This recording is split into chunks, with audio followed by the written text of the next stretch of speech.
Merci à tous et toutes d'être présents aujourd'hui. Nous allons traiter de la question dans ce webinaire OSAE de comment les zones humides jouent un rôle déterminant pour le pastoralisme. Je vous rappelle à toutes et tous que l'ONU a décrété l'année 2026 comme l'année du pastoralisme. Donc une façon aussi pour nous de mettre en avant ce système de production. Voilà, quelques informations techniques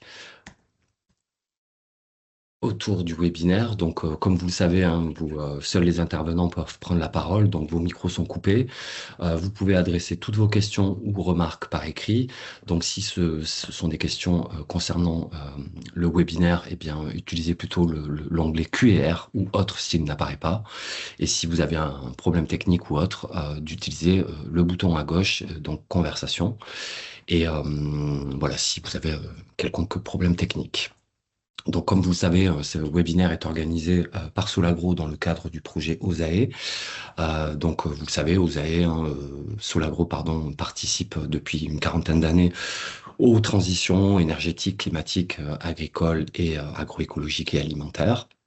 Donc, avec à peu près une équipe pluridisciplinaire de 60 personnes aujourd'hui. Si vous voulez suivre nos travaux, n'hésitez pas à vous inscrire à la newsletter trimestrielle Transistor. Et bien sûr, si vous voulez nous adhérer et nous rejoindre sur solagro.org, vous pouvez tout à fait adhérer aussi à l'association. Donc, comme vous le savez, ce qui nous rejoint aujourd'hui, c'est OSAE, donc qui existe depuis une dizaine d'années. Et je remercie bien sûr l'ensemble des financeurs qui participent à ce beau projet depuis maintenant presque 10 ans. Voilà, donc vous le savez, l'objectif est de diffuser des savoirs et des savoir-faire autour de l'agroécologie. Aujourd'hui, la plateforme concentre une soixantaine de témoignages. Voilà, et puis des synthèses techniques avec des vidéos et autres. Voilà, et puis la petite nouveauté d'il y a 2 ans, c'est aussi la capacité aujourd'hui de pouvoir faire des trajectoires et de revenir sur les fermes, et donc d'objectiver effectivement les pratiques agroécologiques, tout système de production confondu.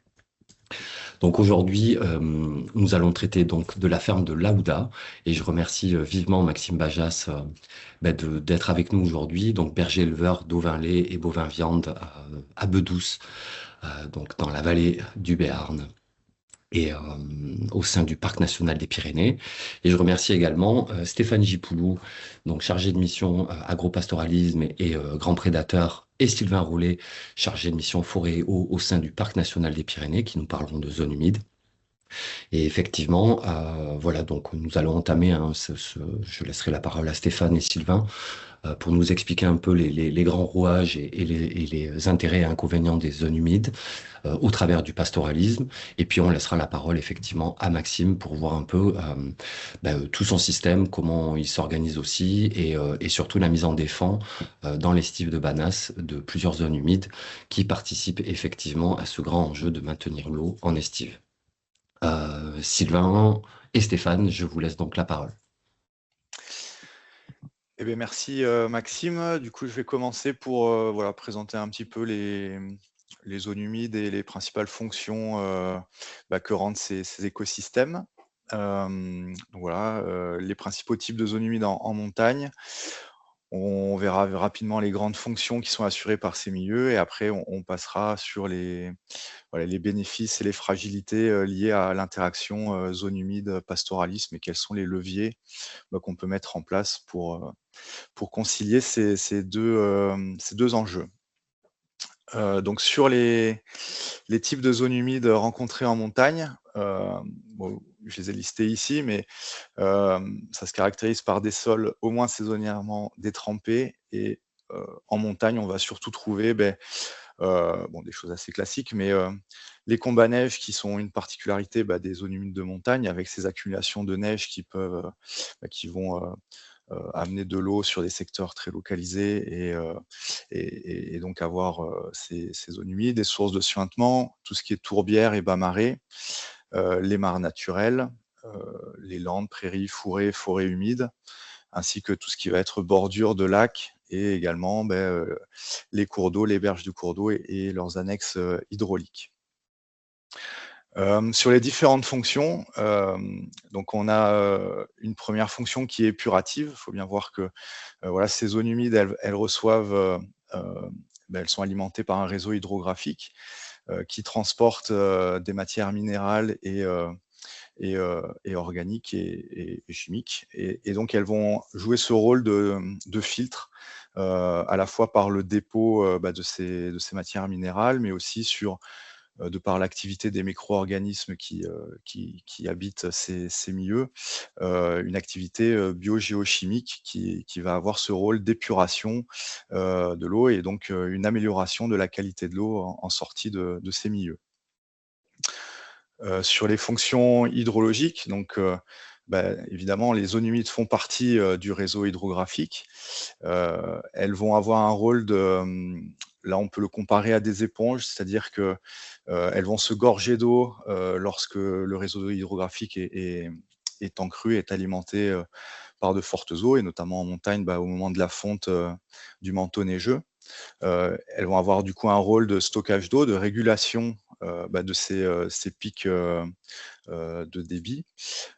Et de par le fait qu'elles stockent de l'eau, elles vont aussi pouvoir maintenir la présence d'eau sur le site pendant la période d'étiage, voire de soutenir dans certaines conditions les débits en étiage à leur aval. C'est également elles ont également une fonction écologique importante. De par les spécificités de ces milieux, ça a amené un certain nombre d'espèces à s'adapter à ces conditions très spécifiques, de par la présence d'eau, leur variation et les sols, le substrat qui constitue ces milieux-là. Et donc, c'est souvent des milieux remarquables pour la biodiversité, avec une biodiversité très spécifique, qui fait que, notamment en France, 30% des espèces végétales remarquables sont liées aux zones humides, et de la même manière, 50% des espèces d'oiseaux sont liées aux milieux humides. C'est pas cité là, mais ça aussi, les zones humides ont aussi un rôle de stockage du carbone très important, notamment dans les tourbières. L'accumulation de matière organique dans ces milieux-là font que c'est des milieux qui sont des zones de puits pour le stockage du carbone. C'est également des milieux très productifs en termes de production de matière organique, et donc en ça, c'est des milieux qui sont très importants et aussi de fait très vulnérables de par les équilibres qui constituent ces écosystèmes. Je passe maintenant la parole à Stéphane, du coup, pour le volet plus interaction avec le pastoralisme. Donc, bonjour à toutes et tous. Donc, l'idée est de montrer en quelques diapos la nature des interactions, qui peuvent être positives ou négatives, entre les zones humides et le pastoralisme. J'ai essayé de les ordonner de manière lisible pour tous. Donc, cette première diapo est consacrée aux interactions de la zone humide sur le pastoralisme. Sur la colonne de gauche, on peut voir, et ça reprend les éléments qui ont été dits par Sylvain avant moi, donc les zones humides sont une ressource en eau disponible à l'estive notamment. Elles constituent également un stock d'eau qui va être constitué dans ce que Sylvain a appelé le volet éponge, ce qui permet d'avoir une réserve d'eau qui se prolonge, notamment jusqu'en fin de saison, donc avoir, en fonction même au cœur de l'étiage, des secteurs qui sont encore stock d'eau, réserve d'eau. Et puis, autour de ces zones humides, on va avoir également un stock fourragé vert en cas de sécheresse notamment, et parfois c'est même le dernier qui reste, donc qui est vert et consommable par le bétail quand tout le reste est sec. Ces zones humides peuvent avoir également certaines interactions qu'on va qualifier de négatives sur le troupeau, à savoir que ces zones humides entraînent une concentration du bétail. Donc, pour avoir accès à cette ressource, si l'accès à cette ressource est libre. De ce fait, c'est également un secteur sur lequel il peut y avoir du développement de parasitisme, qui peut jouer sur l'état sanitaire du bétail domestique. Mais également, c'est un lieu d'interaction entre bétail domestique et animaux sauvages et faune sauvage. Donc, ça peut être également un lieu de passerelle donc de certains pathogènes d'une population à l'autre. Et donc, il peut y avoir un effet sanitaire qui n'est pas forcément positif en cas de concentration autour de ces zones humides. Diapo suivante. J'ai inversé là, donc le pastoralisme, le troupeau vis-à-vis de la zone humide. Donc, un certain nombre de points sont jugés positifs, c'est-à-dire notamment la gestion pastorale et la présence du troupeau peut être un frein à la fermeture de la végétation dans certaines conditions, notamment l'étage montagnard, donc et éviter le reboisement ou le refermement de la végétation par la forêt, notamment sur ces zones humides. Le pastoralisme en cela également maintient une certaine biodiversité liée au caractère ouvert des milieux qui sont autour de cette zone humide. Et puis, en s'opposant à la fermeture par les ligneux de ces zones humides, eh bien, il contribue à éviter leur assèchement, comme on peut le constater, notamment à plutôt l'étage montagnard particulièrement. Enfin, donc quelques interactions négatives également. Donc, du fait de la concentration du bétail, on peut avoir un surpâturage local autour des zones humides qui attire les troupeaux et les autres ongulés sauvages notamment. On va avoir également le développement et la concentration de déjections et donc une capacité à eutrophiser le milieu humide, donc à le rendre trop riche en nutriments organiques, pour le dire rapidement. On peut également avoir des risques de pollution qui sont liés par exemple au traitement des troupeaux qui viennent ensuite, qui se concentrent dans la zone humide qui est présente, et puis des dégradations de certaines qualités de la zone humide, notamment liées au piétinement par du bétail lourd notamment et au poinçonnement en cas de trop forte fréquentation à certaines périodes de ces zones humides. Donc des interactions à la fois positives et négatives du troupeau sur les zones humides. Voilà, donc tout cela conduit donc à voir quels sont les services rendus et les enjeux réciproques dont on peut faire la synthèse sur cette diapositive. Donc, préserver une zone humide, c'est s'assurer de prolonger la disponibilité de l'eau pour les troupeaux plus longtemps dans la saison d'estive. Donc, préserver la zone humide, c'est également favoriser l'obtention d'une eau de qualité, température, composition chimique, parasitaux, bactériaux, pour différents usages pastoraux qui peuvent aller aussi bien de l'abreuvement du bétail que, et ce sera le cas, donc, et Maxime le détaillera, que la fabrication du fromage également, donc avec des qualités bactériaux exigeantes pour cette fabrication du fromage. Quelque chose s'est mis sur l'écran. Voilà. Préserver les zones humides, c'est également donc contribuer à avoir un écosystème diversifié en estive, qui est un facteur de stabilité et de résilience face à certains effets du changement climatique. Donc, l'écosystème zone humide contribue également à cette stabilité. Donc, si on s'intéresse maintenant à ce qui peut guider la gestion pastorale, eh bien, les effets positifs dans les interactions entre zone humide et pastoralisme, ça va être de travailler sur l'équilibre de la pression de pâturage. Ça, c'est quelque chose que l'on peut travailler à l'estive et avec les éleveurs ou les gestionnaires d'estive. C'est également travailler sur le calendrier de pâturage en l'adaptant à la gestion de ce milieu. C'est maîtriser le piétinement et préserver la ressource, qui vont être donc des facteurs d'amélioration, ou en tout cas pour favoriser les interactions positives entre pastoralisme et zones humides. D'autres actions, à contrario, peuvent être facteurs de déstabilisation du côté positif, à savoir laisser le libre accès du troupeau à une zone humide, laisser le troupeau en zone de chaume ou de reposoir à proximité des zones humides. Donc là, on va effectivement déstabiliser les qualités de cette zone humide. Des aspects liés à l'abreuvement direct dans les zones humides et les conséquences que ça peut avoir. Et puis également la non-maîtrise du prélèvement, c'est-à-dire ne pas se poser la question chaque fois qu'on prend de l'eau dans cette zone humide, si on en prend suffisamment et au bon moment.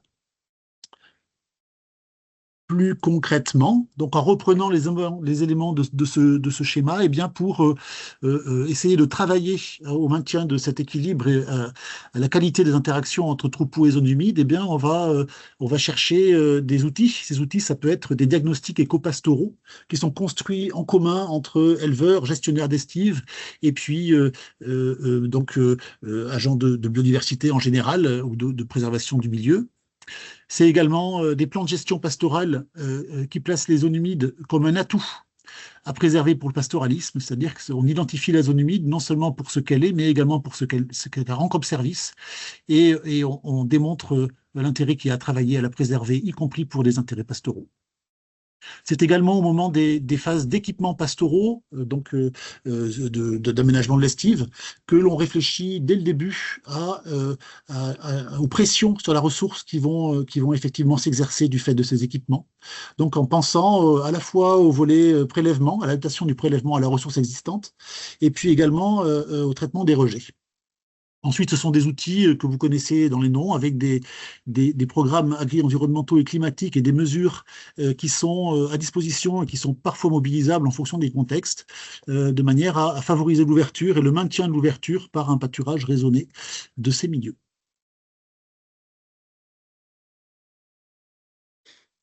Quelques actions dont on aura éventuellement l'occasion de reparler. Donc, en ce qui concerne l'abreuvement, c'est réfléchir à la répartition des points d'abreuvement, toujours de manière gravitaire, de manière à essayer de répartir la pression à l'eau sur l'ensemble de l'estive. C'est essayer de s'éloigner de la zone humide quand l'on peut pour pouvoir assouvir l'abreuvement du bétail, en tirant donc des abreuvoirs depuis cette zone humide. C'est quand c'est nécessaire et qu'il n'y a que ça qu'on peut faire, aménager la descente à l'abreuvement dans la zone humide, de manière à éviter les dégradations, notamment par piétinement.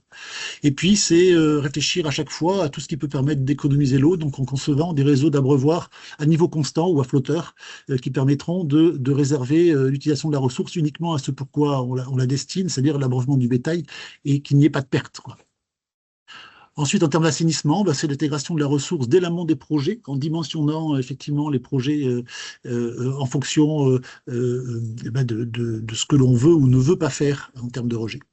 C'est la recherche de techniques d'assainissement qui seront efficientes et robustes dans le temps, sachant qu'on est quand même à l'estive, dans le cas dont on parle, pour chacun des types de rejets, eaux usagées, eaux ménagères, eaux blanches et petits laits, en ce qui concerne la fabrication fromagère.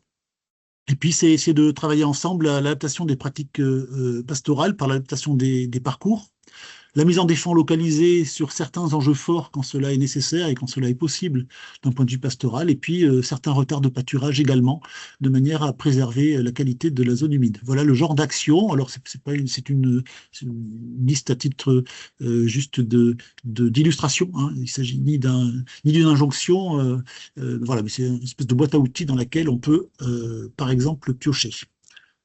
Voilà ce que je pouvais vous dire en ce qui me concerne. Sylvain, Stéphane, merci beaucoup. Donc, vous nous avez rappelé quand même l'enjeu fort de préserver les zones humides et surtout les actions qui sont possibles avec les éleveurs et les acteurs en fait du monde pastoral, aussi tant pour préserver les zones humides, mais aussi le pastoralisme en tant que tel. Et on va laisser la place maintenant à Maxime donc Bajas, berger éleveur, qui effectivement a mis plusieurs de ces actions en place et reste sur une production assez exemplaire de fromage de qualité estampillé Esprit Parc National. Je te laisse la parole, Maxime. Merci, bonjour à tous. Donc du coup, moi ce que je vais commencer par faire, c'est me présenter et présenter ma ferme. Donc moi je suis hors cadre familial, donc je ne suis pas originaire de la région à la base. Ça fait depuis fin des années 90 que j'exerce le métier. J'étais dans toute autre chose auparavant. Je suis arrivé dans les Pyrénées vraiment parce que j'avais décidé de faire du fromage en montagne, quoi. Donc voilà pourquoi je suis arrivé sur les Pyrénées et j'ai quitté la région lyonnaise. Moi, j'ai une petite ferme aujourd'hui, une petite ferme à échelle humaine. J'ai à ce jour 84 brebis laitières et 18 vaches galway, de race galway. Donc, c'est pas du tout une race d'ici, hein, mais elle est plutôt adaptée à ce que j'avais besoin sur la ferme. Ça veut dire pâturage tournant sur les brebis et derrière nettoyage sur des zones en pente pour éviter d'abîmer les terrains l'hiver, entre autres, et très rustique. Je suis installé à mon compte depuis, je suis paysan depuis 2004. J'ai fait une formation en amont entre 2001 et 2002, une formation berger, vacher pur et actif, à l'époque qui était sur le centre d'Etxarri au Pays Basque, et puis qui maintenant a muté sur le CCPP de Montardon. Donc c'était sur 2 ans, aujourd'hui elle est plus que sur 1 an. Donc moi je me suis installé après sur Bedouze, donc en 2004 jusqu'en 2008, j'étais installé en GEC en Vallée d'Ossau. Et après j'ai basculé sur la Vallée d'Aspe voilà, en 2009-2008 pour m'installer tout seul sur ma ferme. Voilà. C'est une ferme donc avec transformation fromagère. On fait de la tonne de brebis classique et et de la vente directe. Voilà. Transformation, affinage aussi. J'affine tout à la maison. Ou en estive, on a un saloir aussi en montagne. Et, euh, et donc du coup sur le circuit un petit peu annuel, ça va être voilà, il y a le départ en estive au mois de juin. Fin juin, on monte, on transhume avec les brebis. Donc là, on monte avec toutes les brebis et les vaches. Et après, en montagne, donc comme je voulais valoriser davantage l'estive sur mon installation, c'est ce qui me plaisait le plus. Du coup, je prends des brebis en garde. Donc, je prends des brebis d'autres éleveurs. Donc, je passe de 84 brebis laitières à un peu plus de 1000 brebis, voilà, ces dernières années. Donc, j'ai 4 autres troupeaux en garde. Donc, on fait de la transfo aussi là-haut, avec environ sur les 1000, il y en a 350 qui sont à la traite. Donc là, on travaille à plusieurs, hein, j'embauche des personnes, il y a souvent un stagiaire ou une stagiaire qui sont là aussi. Voilà. Et donc, on divise le troupeau en deux. Il y a d'un côté les laitières et d'un autre côté les mânes. Donc, elles sont conduites séparément, de façon à pas les mélanger et éviter le tri chaque jour pour la traite. Transformation donc quotidienne. Voilà. Après, on redescend fin septembre. Donc là, on a une période entre guillemets un peu plus creuse sur l'élevage jusqu'en décembre, puisqu'à partir de décembre, eh ben, on rattaque la saison. Et donc là, il y a l'agnolage qui va attaquer, une première partie en tout cas chez moi, parce que l'agnolage, elle démarre de décembre jusqu'au mois d'avril à peu près, avec deux lots distincts. Un, un lot qui représente à peu près la moitié du cheptel qui va mettre bas au mois de décembre et l'autre plutôt au mois de mars, quoi. Voilà, pour faire du lait de printemps et du lait aussi en estive. Euh, voilà, sur la partie de la ferme, la conduite.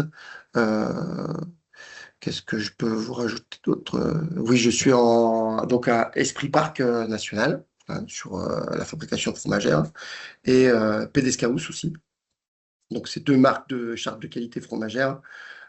Une qui est rattachée au parc, donc en zone de cœur du parc, puisque j'en fais partie. Et voilà, je réponds au cahier des charges du parc national Esprit Parc. Et l'autre Pédescaous, qui est en lien aussi avec la biodiversité, et entre autres aussi la possibilité de cohabiter avec l'ours pyrénéen. Alors, pour parler du projet, alors là, je vois encore, pardon, la diapo sur la production annuelle. Bon, voilà, effectivement, je fais à peu près 2 tonnes de fromage par an, donc ça représente à peu près 450 fromages. Voilà, c'est des fromages qui font à peu près 4,5 kg de moyenne, avec un affinage minimum de 5 mois. Et nous, on va même poursuivre, des fois, je vais arriver à faire du fromage jusqu'à à peu près 1 an. Voilà. Donc, j'ai une clientèle qui est un petit peu axée sur le vieux fromage avec du goût affiné, pas du fromage trop jeune. Voilà, voilà. C'est un peu la particularité de la maison. Voilà, on utilise en estive effectivement beaucoup d'eau. On va avoir donc sur l'estive, il y a quand même donc toutes les brebis que je prends en garde, mais aussi des bovins de d'autres éleveurs et un deuxième aussi éleveur qui est aussi il y a 2 cabanes.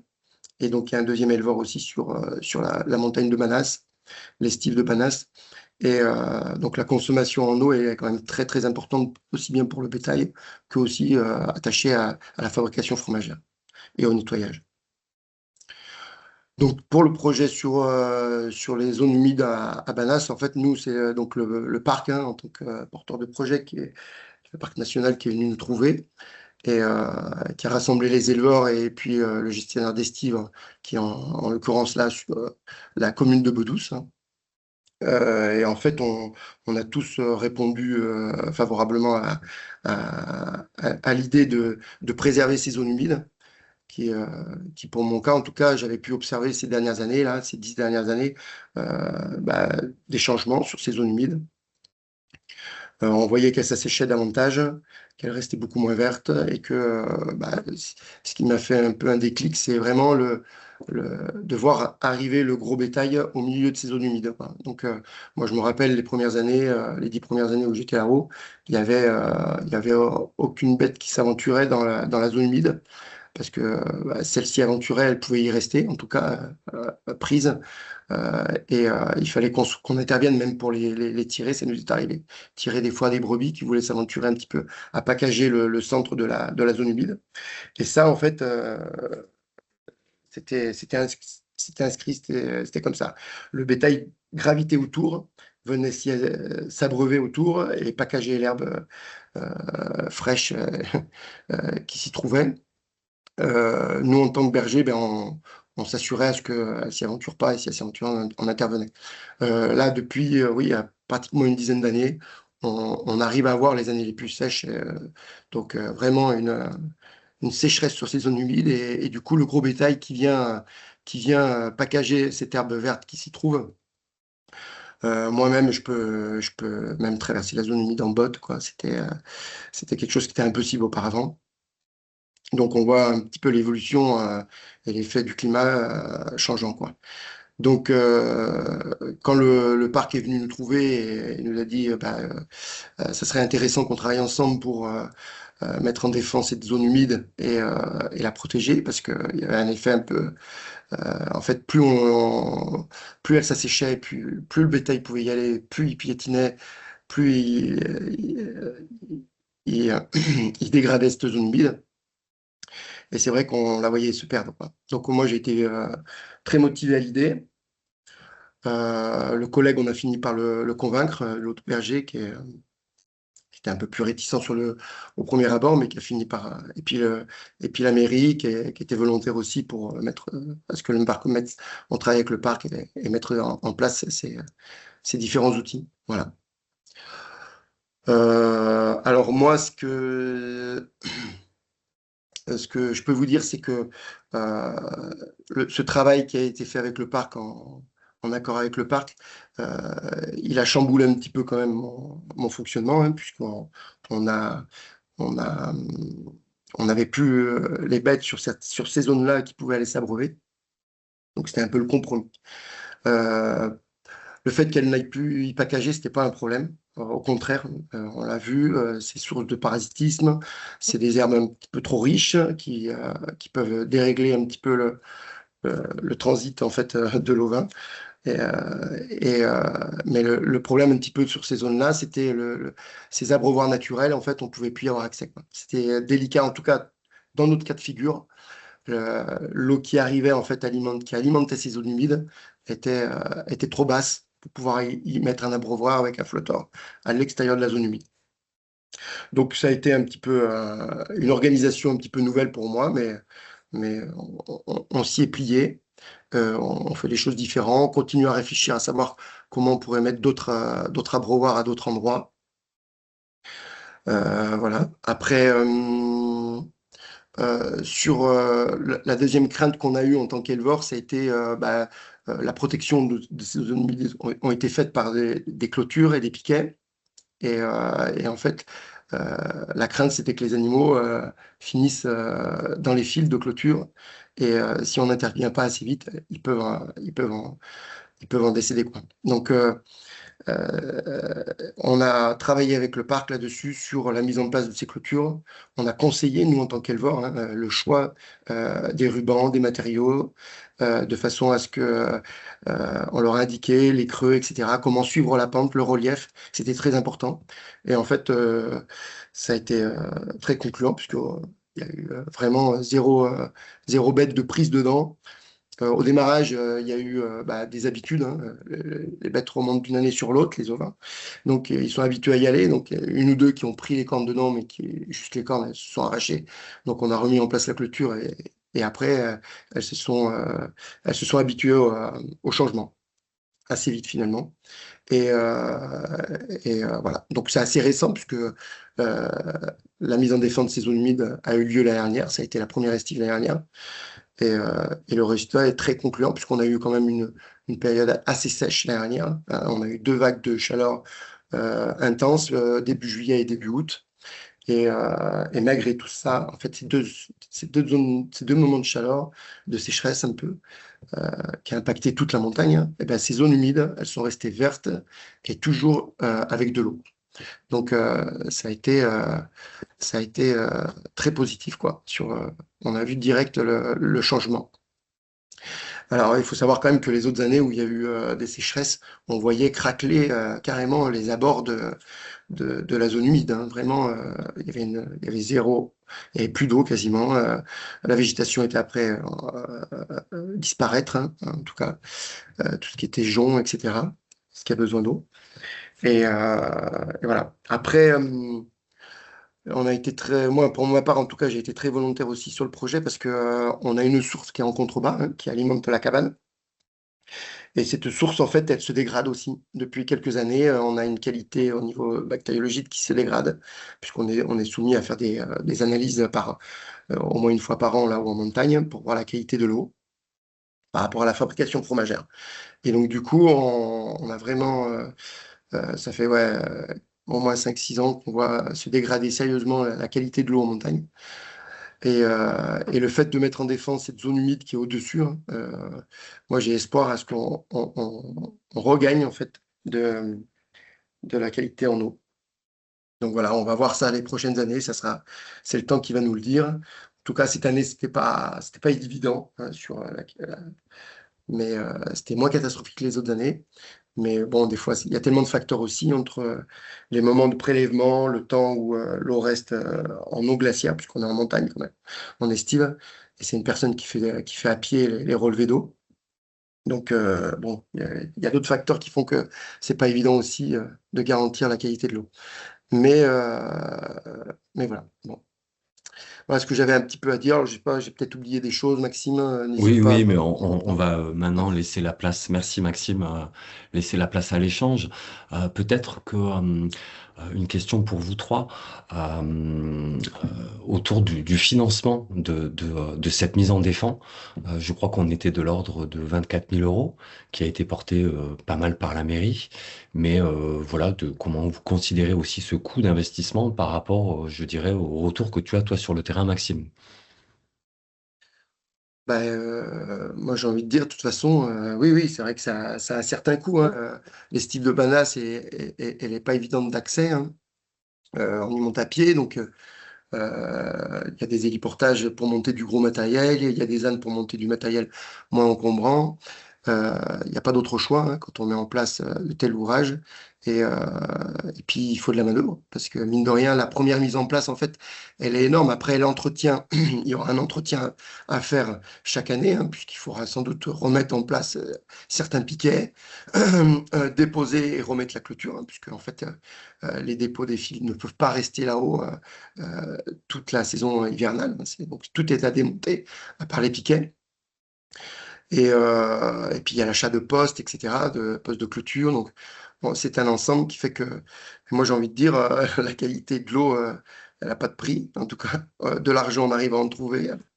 Alors peut-être difficilement ou de plus en plus difficilement, mais pour ce genre de choses, c'est pour moi une des priorités parce que l'eau, la qualité de l'eau qu'on bénéficie nous en montagne, dans le circuit de l'eau et de l'acheminement, le reste de la vallée en bénéficie aussi, hein. Donc, si elle part de chez nous la plus saine possible, elle arrive en bas la moins polluée possible. Voilà, donc, et, Oui, parce que et tu en- disais, c'est vrai, il y a la qualité, mais il y a aussi la quantité, enfin, l'accès à oui, l'eau, et que si toi, enfin, une phrase m'avait un peu interpellé lors du témoignage, c'est que si tu estimais que d'ici 10 ans, si le climat continuait comme ça pouvait être difficile d'avoir accès à l'eau. Et donc, c'était aussi la pérennité de la production du fromage, en fait, qui était en jeu, oui. en fait. Tout à fait, oui, tout à fait, oui. Ça, c'est quelque chose qui est inquiétant, moi, je trouve, par rapport à ce qu'on a vu ces 10 dernières années, au niveau de la problématique sur l'eau, la quantité d'eau, hein. Aujourd'hui, on a même dans les Pyrénées-Atlantiques, on pensait pas être touché, en fait, et puis même naïvement, on se dit qu'en montagne, on aura toujours de l'eau, puisque elle naît ici, mais en fait, elle court, elle file vers le bas, donc ce sera les premiers qui vont manquer de l'eau, c'est ceux qui vivent en montagne, l'été en tout cas. On voit les stocks de neige l'hiver qui descendent de plus en plus, les glaciers qui disparaissent de plus en plus. Tout ça, c'était du stock naturel à grande quantité d'eau voilà, en montagne. Et aujourd'hui, comment faire pour continuer à alimenter ces zones de montagne en eau si un jour ces stocks naturels disparaissent, puis ils sont après disparaître de toute façon. C'est une réalité, il faut en prendre note et puis l'assumer et puis essayer de réfléchir à ce qu'on va faire plus tard. Mais c'est vrai que le fromage d'estive, je lui donne pas longue carrière, malheureusement. Hein. C'est parce que la qualité de l'eau va être impactée, la quantité en eau, en fait, pour faire du fromage, il faut que les brebis puissent boire, hein, tout simplement. Hein. Les zones du globe où il y a le moins d'eau et il y a du pastoralisme, c'est pour la viande. On axe sur les troupeaux à viande qui sont moins consommatrices euh, d'eau. Mais le lait, en fait, si elles sont pas, elles n'ont pas la possibilité de boire 4-5 litres par jour, ben, il n'y aura pas de lait le soir, quoi, ou le lendemain. Mm. Donc c'est vrai que c'est des choses qu'il faut réfléchir aujourd'hui, comment faire, comment se préparer au mieux. Il y aura des gros bouleversements et aujourd'hui, ben, je pense que l'alerte est là et chaque coin de zone humide serait, à mon avis, à protéger. Voilà. Mm. À défaut de neige et de glaciers. Voilà. Je vois qu'il y a une question de Julie Hébrard concernant en fait euh, est-ce que tu peux développer, Maxime, la perte de ressources herbacées qui serait induite par la mise en défend de ces zones humides? Est-ce qu'il a fallu trouver du foncier supplémentaire ailleurs? La mise en défend dure pendant tout le temps de l'estive ou seulement lors des pics de chaleur? Non, non, la mise en défend, elle est valable sur toute la période estivale. Hein. Du moment où on monte avec les bêtes et qu'on redescend, la mise en défend, elle a lieu, quoi. Et je pense que c'est effectivement important. Par contre, pour la perte herbacée, elle n'est pas énorme. Hein. Bon, il y avait effectivement une appétence, en fait, sur cette zone-là pour le bétail, d'y aller, mais la quantité, elle est pas, c'est pas un truc de fou, quoi. Hein. En tout cas, sur la montagne de Banas, ça représente, voilà, Banas ça fait 500 hectares. C'est du communal. Hein. Je rappelle que c'est sur une gestion communale. Hein. C'est en aucun cas du privé. Et, la perte non, non, le plus gros problème qu'on a rencontré, ça a été vraiment pour abreuver sur une partie de la journée, en fait. Et en plus, là, pour le coup, le troupeau laitier, des laitières, donc d'abreuver les animaux sur cette zone. Et on n'a pas trouvé de solution. Donc, pour l'instant, je m'organise à basculer les brebis plutôt sur une autre zone. On y reste moins quand il fait vraiment chaud, où elles vont boire en bas, puis on remonte. Donc, ça fait du travail supplémentaire pour ma part. Mais voilà, j'ai envie de dire, c'est pas grave. Ça, je suis capable de l'assumer. Ouais. Très bien. Je vois qu'il y a pas mal d'autres questions. Et juste pour rester, Stéphane ou Sylvain, Sylvain, est-ce que vous prévoyez d'autres projets de mise en défense d'estif sur le parc national?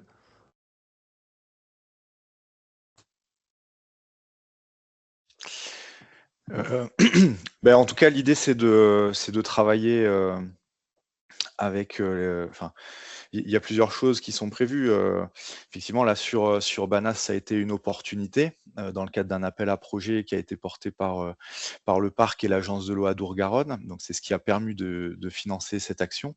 Donc là, c'était sur une opportunité. Après, effectivement, comme le soulignait Maxime, voilà, cette question de la ressource en eau, et notamment dans les zones d'altitude, elle va être prégnante dans les années à venir. Et donc, nous, en tant que parc national, on a intérêt à anticiper ces situations et justement éviter les situations de conflit, on va dire, entre que ce soit la conservation de ces milieux-là, les activités qui sont présentes, que ce soit le pastoralisme ou le tourisme, et qui ont besoin de cette ressource en eau en altitude pour maintenir ces activités. Donc, en tout cas, il y a l'idée de travailler sur cet aspect-là, sur la ressource en eau. Aujourd'hui, c'est pas forcément un domaine sur lequel on a beaucoup d'éléments, nous, au sein du parc national, et en tout cas de prendre à bras le corps cette thématique-là fait partie des objectifs du parc dans les années à venir. Merci. Je Peut-être, pense que oui, oui, oui, pardon. Stéphane. Donc peut-être sur les outils mobilisés. Donc c'est vrai que euh, le département des Pyrénées-Atlantiques, ou plutôt l'état des négociations et des discussions sur l'agri-environnement dans ce département et dans la région plus largement, mais ne permet pas le développement de mesures agri-environnementales à cette fin pour l'instant sur la zone de montagne en général. Donc pourquoi? Parce que les secteurs Natura 2000 notamment n'ont pas été dotés de DOCOB et donc, voilà, on a une difficulté à mobiliser des financements agricoles, cependant des financements environnementaux. C'est une voie qui est à chercher. Donc, effectivement, on peut trouver en routine, j'ai envie de dire, donc des moyens de fonctionnement pour adapter la gestion pastorale, éventuellement en préservant les zones humides par la mise en défense. Voilà, donc on n'a pas ces outils. Donc, quand on n'a pas ces outils, ben, on s'en sert pas, on essaye de faire autrement. Euh, voilà, mais certainement, si cette question est prégnante et je n'en doute pas, dans les années, voire les décennies à venir, nous aurons collectivement, et la PAC notamment aussi, à prévoir les outils financiers qui permettent de préserver cette ressource en eau parce que qu'on soit en haut ou en bas, qu'on soit fromager ou agent du tourisme, on a tous besoin de cette ressource en eau de manière raisonnable et raisonnée pour tous, pour vivre tout simplement dans ces communautés de montagne. Merci Stéphane. Pour rester donc sur cette mise en défense, hein, est-ce que vous connaissez la superficie qui a été mise en défense? Alors je reviens un tout petit peu en arrière, mais je pense que tu l'as dit, la gestion de l'estive est collective, on est d'accord, hein? Elle n'est pas Oui, privée. oui, c'est Voilà. ça. Je pense qu'il ouais, il y aura un point important là-dessus aussi, mais et qui s'occupe en fait du montage, démontage de cette zone en défense? En début et en fin d'estive, est-ce que ce sont les éleveurs, les bergers, la commune, l'appui du parc? Est-ce que c'est l'ensemble de toutes ces personnes? Alors pour l'instant, c'est Stéphane, peut-être, ou mais autrement, pour l'instant, c'est le parc national pour l'instant. Voilà, pour l'instant, c'est le parc. Voilà, ça s'est fait comme ça. Mais ça rejoint un petit peu le propos que je viens de dire avant, c'est-à-dire que il n'est sans doute pas durable, pas souhaitable d'ailleurs non plus, que le parc s'approprie cette démarche seule. La gestion en général des zones humides est une question collective qu'on doit répondre collectivement, chacun à sa place. Et donc, en revanche, c'est un surcoût, effectivement, ça, il n'y a pas de doute là-dessus, hein, c'est un surcoût dont il a lieu de se poser la question de comment on le supporte collectivement dans l'intérêt de tous. Alors, sans doute, j'en ai parlé, les outils de financement environnementaux peuvent être une voie de solution.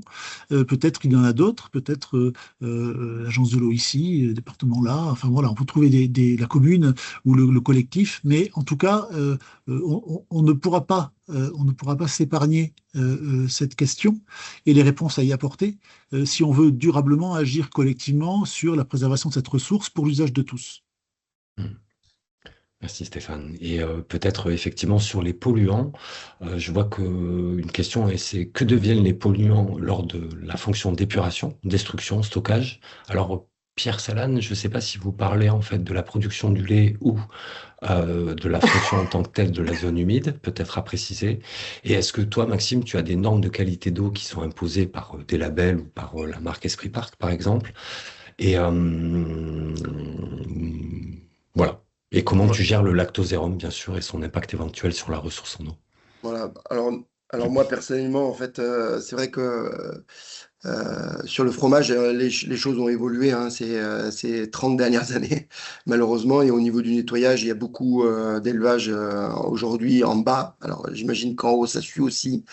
Et là, on n'a pas trop de regard et il y a pas de visu trop là-dessus. C'est acide soude hein, pour désinfecter tout ça. Et voilà, c'est un peu l'évolution un petit peu dommage du métier. Mais pour ma part, en tout cas, je tâche d'utiliser du savon classique hein, de biodégradable, voilà, que je trouve en coop.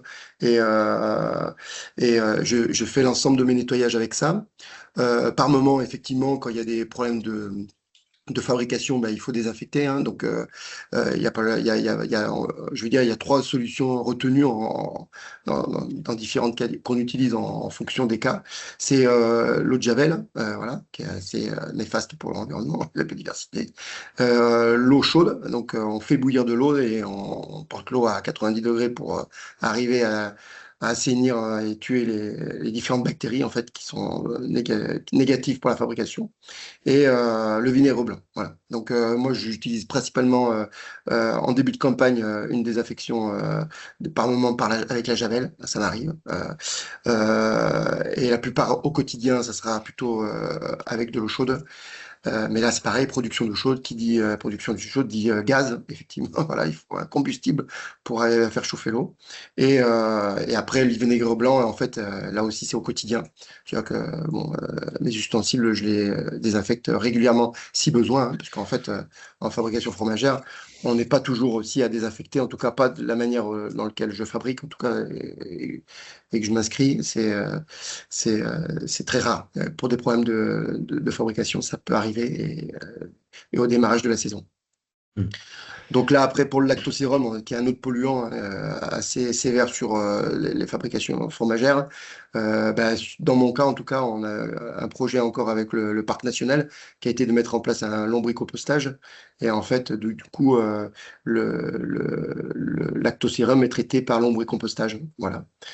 Bon, c'est assez lourd comme équipement à mettre en place, hein, comme principe, mais efficace, puisque c'était un test, c'était expérimental vous l'aviez fait sur 3 lieux en estive, c'est ça, hein, Stéphane? Si tu veux reprendre, ou Sylvain, je sais pas, sur le lactosérum. Sylvain, quand tu Oui, veux. ouais, Sylvain, vas-y. effectivement, c'est une expérimentation qui a été menée et donc animée par le département, enfin le conseil départemental et la préfecture, enfin en tout cas c'était sous leur égide, d'expérimenter le traitement du petit lait à la fois sur les cabanes d'estive, les cabanes fromagères d'estive, mais aussi les exploitations en fond de vallée ou en plaine, et dans l'idée de tester ces outils-là sur les différentes types d'exploitation ovins, bovins et caprins. Et donc effectivement, c'est du traitement par filtration sur compost avec des lombrics qui marchent très très bien. Après, c'est pas quelque chose d'innovant, hein. C'est des techniques qui sont connues et qui ont pu être utilisées dans d'autres pays comme la Suisse, où il y a eu également des tests dans les Alpes. Voilà, donc c'est des techniques qui sont assez rustiques, qui fonctionnent relativement bien. Et donc là, il y avait l'idée effectivement d'adapter ce type de dispositif à la situation qu'on trouve sur notre territoire, sur les estives pyrénéennes, à la taille des troupeaux qu'on peut avoir. Et voilà, enfin, le résultat est plutôt concluant. Après, c'est vrai que ça demande quand même un minimum d'investissement et de fonctionnement, alors pas au quotidien, mais en tout cas en termes de mise en place et de mise en hivernage, parce que c'est des dispositifs quand même qui sont auxquels il faut faire attention, notamment pour toute la partie hivernale, enfin, qui peuvent facilement être dégradés suivant comment ils sont mis en hivernage pour le passage de l'hiver. Merci Sylvain. Peut-être pour revenir un peu sur la biodiversité, est-ce que vous savez il y a des espèces floristiques remarquables ou non au sein de cette zone humide, et quel serait ou si vous avez étudié un peu l'impact de cette mise en défense sur la faune sauvage et sur la flore, et est-ce que tu vois, toi, Maxime, des évolutions de la faune sauvage, notamment sur cette mise en défense? Alors, c'est assez récent, hein. Je veux dire, Oui. ça a été mis en place l'été dernier. Donc moi, ce que j'ai pu observer, c'est le maintien de cette zone humide, humide, justement, voilà, même en période de sécheresse, avec une couverture végétale abondante. Elle va sans doute changer, elle va sans doute se redévelopper, elle va peut-être devenir plus encombrante, on va dire entre guillemets, sur la zone humide, hein. Elle va se développer davantage, puisqu'elle n'est plus packagée. Donc, il va falloir voir en fait l'impact que ça va avoir, le fait que les animaux ne vont plus packager les abords ou en période de plus sécheresse ne vont plus, entre guillemets, oui, orienter en fait un type de végétation. Donc là, on l'a vu déjà en fin d'estive, elle était quand même très généreuse en l'espace d'une année, quoi. Du moins, Mm. d'une estive. Voilà. Donc Et c'est vous, tout ce que j'ai pu relever. Après, ok. peut-être Stéphane, tu as Oui, peut-être sur plus d'infos Alors, remarquable ou. sur Alors, les. on n'a pas mené pour l'instant. En gros, la politique de suivi, c'est souvent comme ça d'ailleurs. Hein, donc, la mise en œuvre d'un élément, de l'investissement, et c'est facilement supporté ou accompagné financièrement. C'est plus compliqué pour les phases de suivi. Donc, c'est une question qu'on se pose, bien sûr. C'est aussi des choses qui vont nous permettre de voir. On apprend aussi à marcher en marchant, hein, c'est-à-dire que on ne sait pas si la mise en défense telle qu'on l'a faite est durablement la solution qu'il faut apporter. Est-ce que une mise en défense peut être plus partielle est plutôt envisageable ou préférable? Je pense qu'on a besoin de ces outils de suivi et d'évaluation. On va les mettre en œuvre quand on aura les moyens. C'est vrai qu'aujourd'hui, on n'a pas forcément, on n'est pas forcément en abondance de moyens pour ce genre de choses, mais la question demeure et dès qu'on pourra, on le fera pour répondre aux questions que vous posez légitimement et qu'on se pose également. Hein. Mm. Stéphane, merci pour cette réponse, mais est-ce que tu pourras aussi nous donner peut-être des indications ou des documents, enfin, ou des liens sur justement le lactosérum? Je reviens, plusieurs personnes se posaient la question s'il y avait des documents existants sur le retour d'expérience de la mise en place de cette expérimentation, j'imagine pour reproduire ça ailleurs. Voilà, mais on mettra ça dans le compte rendu de toute façon et tous les documents. On vous donnera, peut-être que Stéphane, si tu as, je sais qu'il existe des documents hein, là-dessus sur cette mise en place de. Alors pour le coup, c'est Sylvain qui a le plus œuvré dans C'est cette Sylvain, affaire-là, d'accord. mais on a effectivement, on a effectivement de la documentation disponible. euh, Sachant que les choses, enfin, il y a pas de choses universelles. C'est-à-dire que la solution n'est pas forcément, elle est très efficiente. Peut-être que les capacités de robustesse, de fonctionnement sont également aussi à travailler. Donc voilà. Donc en revanche, toutes les collaborations avec tout le monde et toutes les idées, plus on élargit le centre, enfin le groupe de réflexion, plus on progresse, je pense. Donc on est preneur aussi des regards des autres et je pense qu'on peut effectivement partager les choses qui ont été faites ici. Mm, mm. Merci. Et comment les autres éleveurs, alors Maxime ou le parc aussi, en estive, hein, appréhendent cette menace de réduction drastique de l'eau et de la régulation des troupeaux? Est-ce que c'est quelque chose que vous partagez? Est-ce que c'est quelque chose qui... euh, Alors sur l'élevage, en fait, il y a eu un tournant un petit peu ça fait, ouais, il y a 3 ans là où on a eu un été assez très très sec, où il y a manqué vraiment de l'eau sur certaines zones, certaines estives. Et donc dans plusieurs estimes même. Il y a des personnes qui avaient plus d'eau à la cabane du tout. Hein. Donc là, il fallait prendre le sac à dos et aller chercher de l'eau sur des points de source en montagne. Donc là, ça leur fait prendre un petit peu l'ampleur de la difficulté qui serait à venir avec le manque d'eau. Donc, mais c'est malheureux, hein, mais il faut qu'il arrive à de la difficulté pour que les gens commencent à se dire, bah, ah ouais, il y a un truc, il y a un problème là quand même. Parce qu'autrement, dans le milieu du pastoralisme, c'est pas toujours évident de parler de climat, de réchauffement climatique. Ils le voient pas trop venir, ou s'ils le voient, ils n'ont pas envie de le voir. Donc voilà, et oui. c'est pas toujours le public le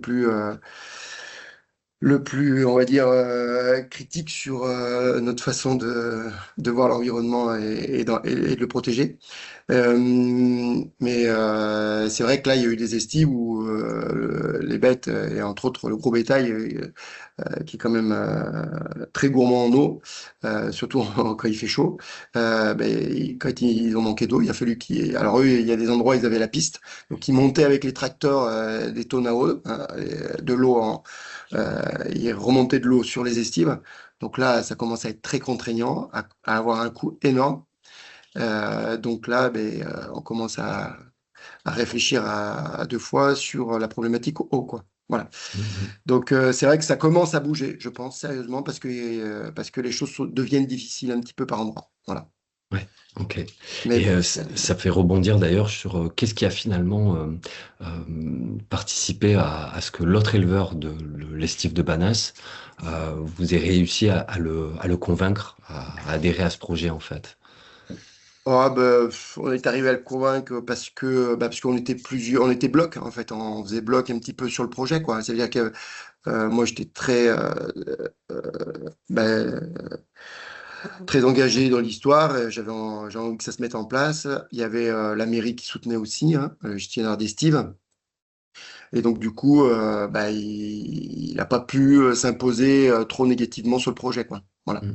Mais il y a eu des négociations avec lui directement sur la pose de protection sur ces zones humides, de façon à ce que ça n'impacte pas trop. Il a réclamé des chemins d'accès parce qu'il y avait, ça bloquait toute une zone complète et donc le bétail ne pouvait plus transiter facilement d'un quartier à l'autre sur une zone. Et il a négocié un passage et je pense que c'est là la clé, hein, de la solution, c'est de ne pas être fermé à se dire on ne travaille pas main dans la main avec le pastoralisme et par moment il faut céder un petit peu vis-à-vis de l'éleveur, même si c'est pas au mieux, mais tant pis, c'est comme ça. C'est l'avantage. Il y a eu des choses de mis en place à Banas et il y a des zones humides qui sont mises en défense et le résultat il est positif quoi. Même si c'est pas au top encore, mais voilà. Mhm, mhm. Merci. Peut-être, alors je sais qu'on n'aura peut-être pas répondu à toutes les questions, mais dans la FAQ, de toute façon, vous aurez l'enregistrement, le diaporama, et puis on fera un retour sur les questions-réponses. En tout cas, je tiens à vous remercier, Stéphane, Sylvain, Maxime, pour ce temps et pour tout ce travail aussi collaboratif et collectif, voilà, de protection et qui montre bien aussi qu'on peut, voilà, concilier environnement et biodiversité et aussi production agricole. Voilà, ça peut marcher ensemble. En tout cas, voilà, merci. Peut-être que vous voulez un dernier mot, Stéphane, Sylvain, Maxime? Non, bon, moi je crois que effectivement c'est le collectif, hein. Je crois que c'est le collectif, l'écoute, l'empathie et la compréhension des contraintes, et des enjeux de l'autre, de l'altérité, de celui avec qui on travaille, qui sont primordiaux, l'écoute réciproque, voilà, qui permettent de construire ensemble, au-delà des postures qu'on peut avoir les uns les autres. Mais je prêche que des gens convaincus, je pense là. Voilà. Maxime, Sylvain? Oui, bah pareil. Enfin, je pense que on arrivera à avancer ensemble que si on le fait ensemble justement. Et donc, effectivement, là, ça a très bien marché sur Banas. Voilà, faudra voir sur le long terme comment ça se passe. Mais enfin voilà, en tout cas, tous les parties prenantes, enfin voilà, ont participé à la construction de ce projet et c'est ce qui fait que bah, on y arrive à ce résultat. Et Maxime, le mot de la Bah, fin. ouais, moi, merci au parc voilà, d'avoir amené le projet sur Banas. En tout cas, moi, je suis à fond et puis et me dire surtout qu'il faut, ça va être moi, c'est important de réfléchir à l'eau pour demain et là, c'est d'autant plus urgent, de plus en plus. Moi, voilà. Donc des projets comme ça, moi, auxquels en plus je participe, ça me fait du bien. Voilà, ça me fait du bien. Et puis, les projets collectifs, c'est important. Et je voudrais juste faire une petite parenthèse par rapport à ma présentation, où justement le collectif, ça marche. C'est lors de mon installation. Moi, comme je vous dis, je suis hors cadre familial, je viens pas de la région. Et en fait, j'avais pas de terre, pas de ferme, rien du tout. Il a fait tout que je construise ici sur les vallées bernaises. Et j'ai rencontré un groupe justement qui s'appelle le GFAM du Berne. C'est un groupement foncier agricole mutuel. Et c'est des personnes en fait soucieux de maintenir l'agriculture de montagne qui participent financièrement à mon installation. Donc c'était il y a 20 ans déjà, ça, il y a 25 ans. Il existe depuis 40 ans. Il avait d'autres projets, il a d'autres projets après moi. Il en a encore. Et voilà, il n'y avait pas les cagnottes en ligne à l'époque et il y avait le GFAM et il y a côté humain et voilà. Donc je voulais faire un petit bémol là-dessus. Peut-être qu'il y aura il y aura dans le résumé, Maxime, tu pourras peut-être mettre un peu plus Oui. sur le GFAM et puis voilà Oui, quoi. Voilà. tout à fait, oui, oui. Et puis Voilà. on Donc, peut préciser aussi que tu n'es quasiment pas mécanisé hein, non plus. Donc oui, oui, oui. c'est important. Et la présence de l'âne, hein, on n'en a pas parlé, mais qui est vraiment très Voilà, importante aussi. ouais. Mm, Il y aurait eu d'autres choses à raconter, mais bon, voilà. oui, c'est clair. En tout cas, merci pour cette sauvegarde de patrimoine et merci pour votre temps et ce webinaire. Et puis, je remercie tous les participants et participantes aussi. Et on aura encore une dernière session, une dernière faire un dernier webinaire là pour cette session 2025-2026 autour de la biodiversité. Donc, on vous retrouvera d'ici un petit mois. Voilà. Super. Merci à vous. Merci. Merci à tous. Merci. Merci.